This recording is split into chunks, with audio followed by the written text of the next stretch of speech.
Reddit. What are your creepiest, spookiest, most inexplicable supernatural / horrifying life experiences?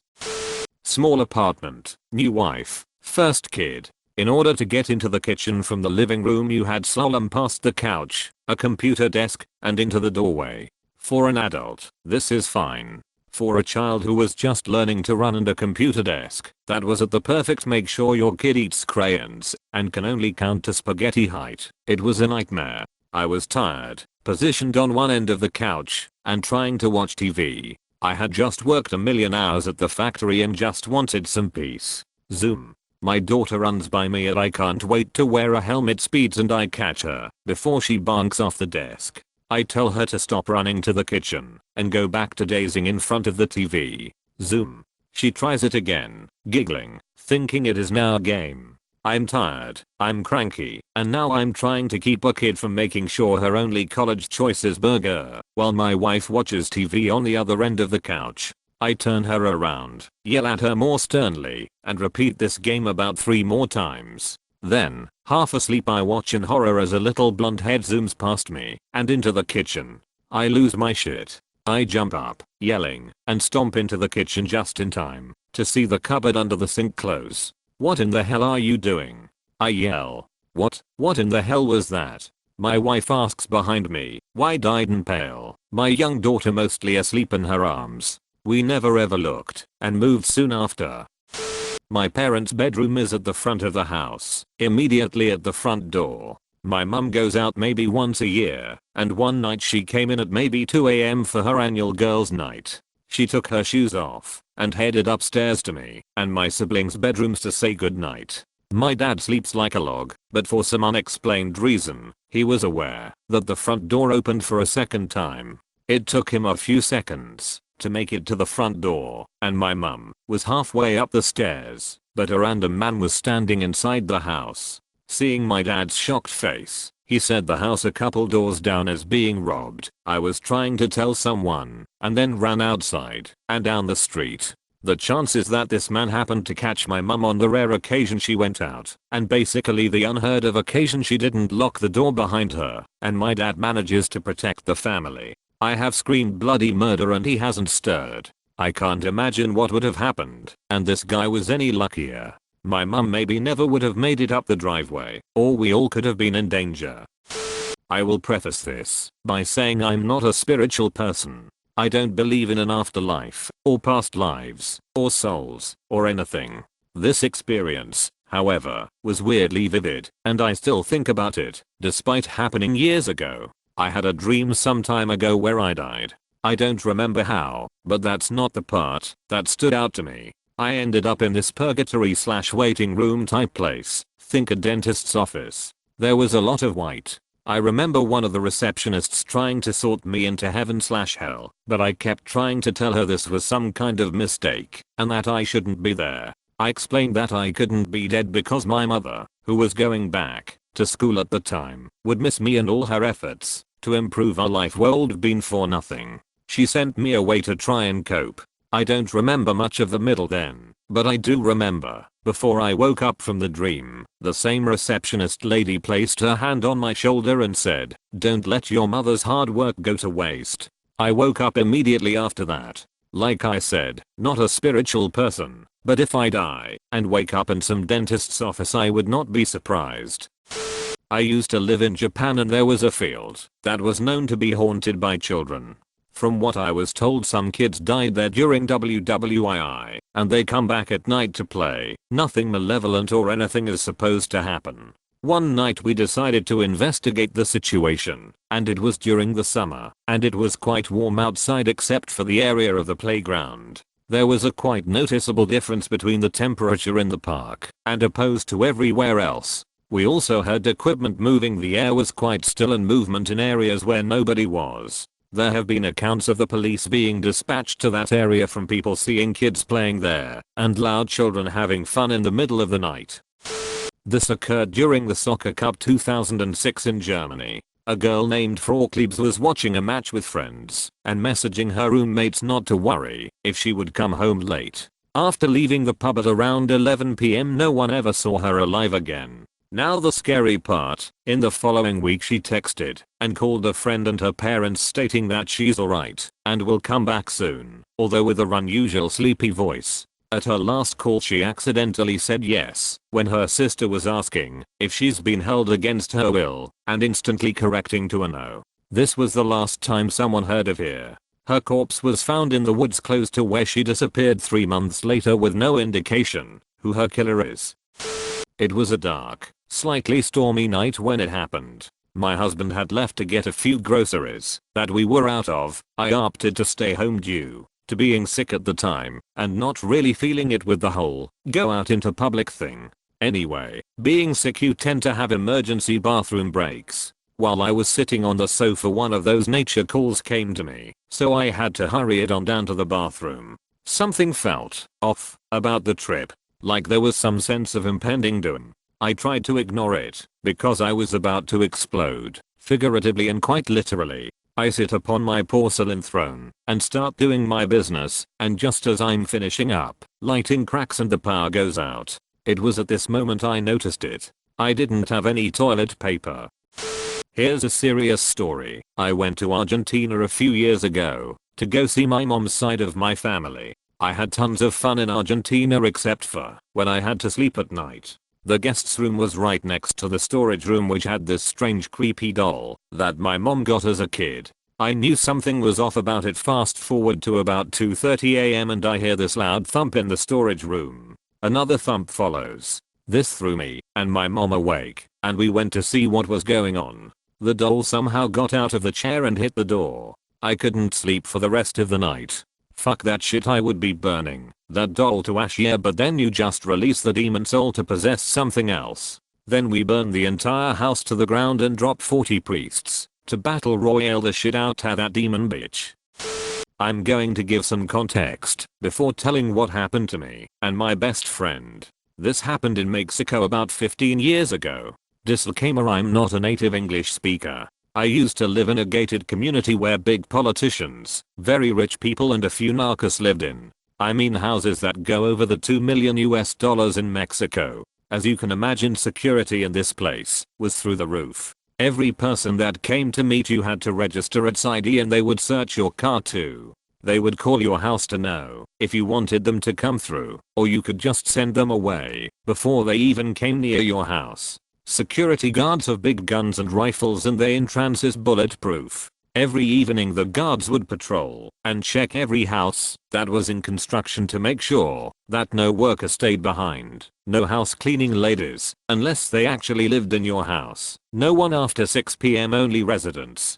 That being said, my best friend and I used to walk all over the place at night to chill out so our parents wouldn't overhear our conversations. Teenage drama. One night as we were walking along a sidewalk I saw a man dressed in typical Mexican garments, white linen pants and a serape, looking from the entrance of a house to an open window in the second floor. I remember because he was very focused, and I'm nosy, and wanted to know what he was looking at. I honestly didn't think this was weird. It was almost midnight and this man was just outside a house. As we walked near him, I said goodnight to him, but he didn't reply. My friend, seeing this, stomped his feet as to call his attention and echoed my goodnight. Man, did I ever wished he had kept his mouth shut. The man, who up to this moment had kept his face away from him, turned around, and that was when we realized this was no man. His eyes were black on the white sclera and a deep red colored iris. The same as a person who has been punched in the eyes, but without the trauma to the skin. We suddenly felt as if we were going to be dragged down to hell. To say we ran and prayed all the way back to my house is a bit of an understatement. There was no way that this was a man. The clothes don't match the time. The security guards wouldn't have left him stay until midnight. The eyes were filled with fury and dark red and black, and the feeling it was all wrong. So wrong. Was driving near Peggy's Cove one night around 2 am with the oldest brother. It's pretty isolated there. Very few houses or people in area. Drive by this young man hitchhiking. He's got a huge duffel bag, walking with a bit of a limp. We drive by him and immediately start saying we should turn around to get him because it's so late. He's probably pretty sore. Who knows where he's even walking from? So turn around and drive back to get him. We pass no other cars. And there's absolutely no one on the road. We drive by where we saw him. No one there. We drive another 2 or 3 kms past that. And no one there. We turn ourselves back around and drive by again, still looking for this guy. Absolutely nowhere to be found. I still get shivers when I think about that night. There's no reasonable explanation for where that guy could have disappeared to in such a short window of time in the middle of nowhere. 2 AM, you're walking down a road for whatever reason, we've all been there, not gonna lie, and a car drives past, then decides to turn around. Would you trust it, or find the closest cover, until the car is gone?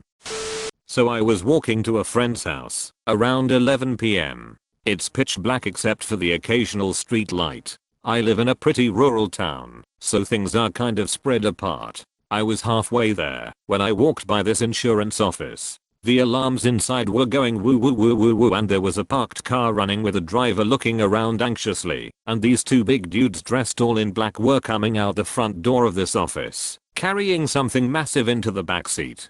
I made the rookie mistake of letting these guys see me. That is, I stood there like a deer in headlights, watching the whole thing, instead of hiding, and one of them spotted me. Hey. One of them shouted. I just straight up booked it down the road as fast as I could, and I didn't look back. I could hear the sound of footsteps behind me, the engine of this car being revved up. The only sound I could hear was my own heartbeat at this point. After about a solid 2-minute all-out sprint. Laugh at me all you want for only running 120 seconds. When you're running for your life, you give it everything you have. This sprint could have qualified me for the 100-meter dash. I finally glanced behind me and no one was there. I was completely winded, and I felt like I was going to throw up. I stood there trying to catch my breath. I thought I probably shouldn't be standing here on the sidewalk, so I made the wise choice of getting off the main road and ducking behind some shrubs to catch my breath. Not 1 minute later, this car comes up real slow, all the windows down. They are only going about 5 miles per hour, 8 kilometers per hour for everyone else. It's the same car from earlier, and they're looking for me. I lay down flat on my belly, completely engulfed by the shrubs and the muddy terrain. They finish driving by, but I still wait about 10 minutes before finally getting up and continuing my walk. The rest of the walk was pretty uneventful, but I called the police to let them know about what just happened. When I got to my friend's house, he let me stay the night, so I wouldn't have to walk back in the darkness. On the way back home the next morning, I walked by the same insurance office, shattered glass everywhere. 3 police cars parked out front. That classic yellow tape for a crime scene that you see in the movies, and some random woman sobbing her eyes out. My daughter was very young, had just started talking. I watched her talk to her great-grandmother who was literally on her deathbed. They talked about great-grandpa, who was dead before my daughter was born, who we couldn't have told my daughter about. She was barely old enough for us to have told her anything. We watched in, or as they talked about World War II, the things he had done, that he missed great-grandma, was in no rush to see her, but would be happy when he could. It was eerie but beautiful. It was like my daughter really could talk to him, but I don't know I believe that. I awoke one evening back in 2015. I remember waking up really thirsty and going for a drink of water in the kitchen. I kept thinking dadgum for some reason. Like, get the dadgum cup, pour the dadgum water, which is weird, because I don't say that, ever. So anyways, fast forward to the next morning. I get up and drive across town to meet my Phil to help him move a refrigerator, and on my way I drove through the scene of a bad car/motorcycle accident. The rider on the motorcycle was on the ground on his stomach, and as I passed by, my blood ran cold when I saw the little license plate on his bike that read dadgum. Chills. I lost my mom to cancer a couple of years back. Well, a couple of years after, my brothers and I were visiting my dad in their house over the December holidays. It's a small place, so since there wasn't much sleeping room, I, being the youngest, was to sleep in the lounge area. The front of the apartment was open plan and connected to the kitchen. And in the kitchen, on the fridge was / still is this little Pikachu fridge magnet which, when you press its belly would say Pikachu. It's more than 15 years old but still working. I was a Pokemon fanatic as a kid. So in the middle of the night, with everyone asleep, this thing starts going off like crazy. At first I thought it's gotta be my brothers playing some stupid trick on me, so I sit up straight and look over to the fridge, which I can see from my mattress, but there's nobody even near it. Get up to go check it out, but as I come close it stops. I'm still groggy, so I'm like whatever and head back to bed. Fall asleep again, and a while after I'm woken up by the sound again. This time though, as I sit up, there's the white figure of a woman wearing a nightgown standing at the foot of my bed. One just like the one my mom had. And an icy cold hanging in the air. Like almost burning my face cold. She looks at me, and in a confused voice, says this is my house, right? Which makes sense, because she was very confused during her last couple of months. Her personality deteriorated very fast. I completely froze, but at that moment I hear footsteps from the hallway side and she vanishes. As I'm sitting there trying to process what just happened, my brother walks into the room, turns on the light, and sees me pale as the ghost I just saw. I apparently asked him if him and his wife were trolling me or something, but he actually got up to investigate the sound too. His wife was fast asleep. Now, being the logical guy I am, I did kind of figure out a scientific explanation for what happened. See, my other brother's kids had been over that day too, and they played around with the Pikachu. Also all this went down in the summer, while it was very hot outside during the day, but when the sound started at night it was cold as all hell. So maybe that Pikachu's belly expanded during the day, and then shrunk to a point where some switch inside was making contact. As for Mama, we were spring cleaning that day and put up her favorite curtains that I remembered from when I was a kid. We also decided a couple of her heirlooms. So there's no doubt she was in my mind a lot and I might have just been very groggy. But you know what? It just doesn't feel like one big coincidence. Not creepy as others, but in Oregon I was walking around a campground alone and enjoying the weather and nature. I'm from a deserty place and I faintly heard a run and help me followed by screams, but I didn't think too much of it and thought it was my mind messing with me. Well, next day turns out those screams and cries for help were real and a bear mauled to campers. Now I'm paranoid that when I hear a faint voice that it's real. I have told this one before, but it was one creepy experience. I was having a nightmare the night before. Basically, a group of high school dipshit jocks, they're dipshit jocks in real life too, so I will call them the jocks throughout, decided it would be a good idea to pull my pants down in the hallways. After waking up, I thought nothing of it, but I remembered it. I got ready for school. I was only concerned about my nice weekend ahead. After 9th period, which is the second to last class of the day, I turned around and realized the dream was unfolding in front of my eyes nearly identically as before in real life, with the only difference is that I have memory of a dream the night before. At the time, I was concerned with getting the fuck away from the jocks who made the dream a nightmare. It would be the first time someone would have gotten pantsed in the school in years. Having noticed them a distance away from me, I sprinted faster than ever before away from them. When I got to my last class, I turned around and saw they either weren't running after me to start or somehow lost me during the chase. When I got to my class, I was freaked out. It felt like a horrible case of deja vu at first, and it was all my mind was on the rest of the day. This wasn't even in October. It was in April 2018. I was paranoid of anyone on any male sports teams for the remainder of that day and the week to follow. I adjusted my pathway to avoid certain locations in the building. I didn't talk to anyone associated with sports or cheerleading, and when I had to, I only talked about school and had a lot of nervous and or restless nights soon after that. Those ended when I no longer had to be on high alert all the time. They pantsed some other social outcast and got long-term suspensions. One was outright expelled. I didn't see them again until late May.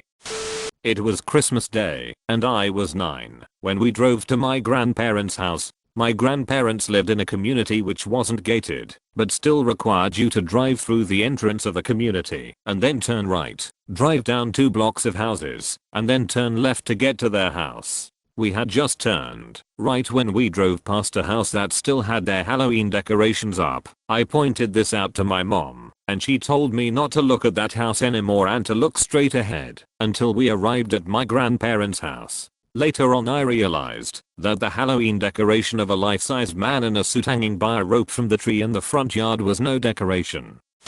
Was a security coordinator for a large electric company and had access to like 80 plus facilities CCTV infrastructures. Was doing maintenance check on some random train station at like 3 am. Panned a camera as far to the right as possible to check that it was functioning, and this dude was on all fours eating a deer in the middle of the tracks. Watched him for like 10 minutes and went to get the other guy on shift. When I came back, the dude was gone. Rewound it, and the dude stopped munching on the carcass, wiped the gore off his face, and walked into the woods like he didn't have a care in the world.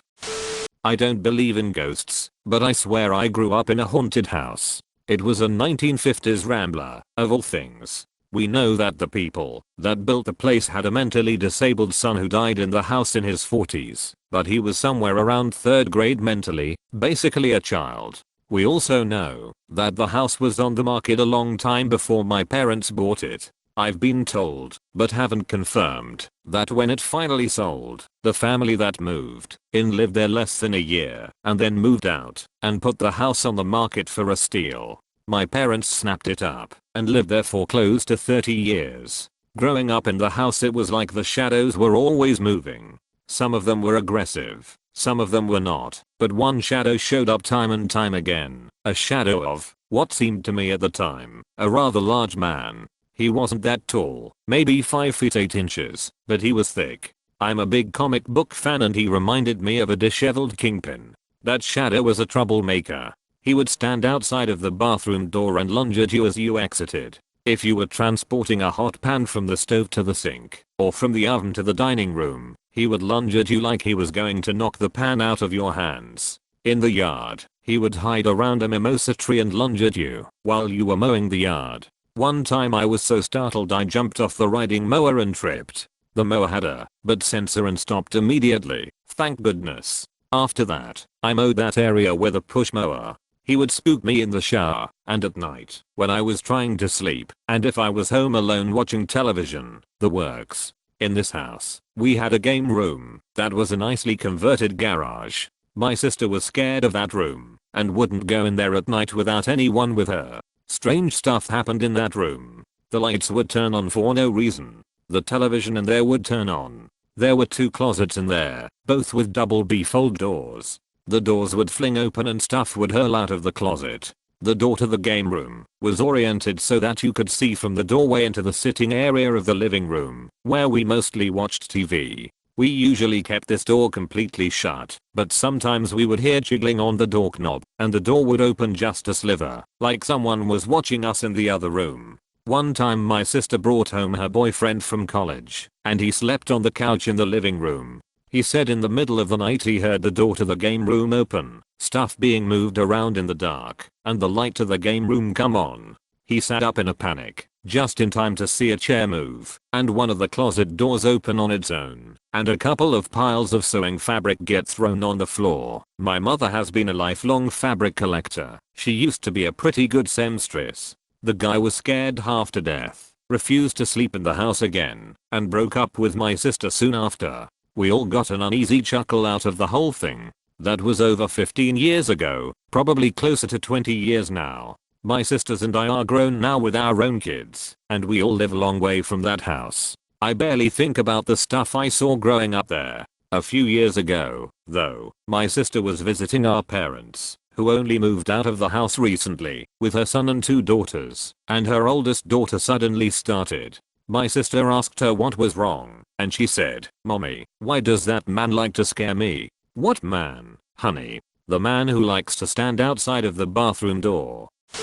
My aunt and cousins lived in an old house that had belonged to their great aunt or something. She died in the back upstairs bedroom, which was my aunt's room. My cousins shared the big front bedroom. No one used the spare room and the only other room was the bathroom. One night, when the cousin my age was around 3, he was caught up way past his bedtime in my aunt's room, chatting away to someone who must have been sitting in the old rocking chair. He ended up describing the great aunt perfectly. Freaked my aunt out. This was a story that was told a lot to me growing up, along with a farmhouse they had lived in that had been haunted. When I was around 6, maybe 7, My cousins and I would go ghost hunting in their house. We'd have these little torches. We'd get ourselves all worked up and go upstairs in the pitch black. Well, one night we do this again, sneaking up the stairs, when we heard this massive rumble and a bang come from their bedroom. Scared the crap out of us. Me and my slightly younger cousin stayed put, but we were scared.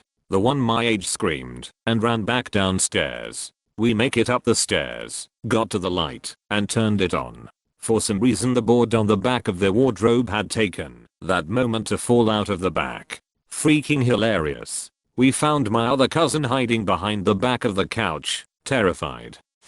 Thanks for watching. I hope you enjoyed the video. Goodbye.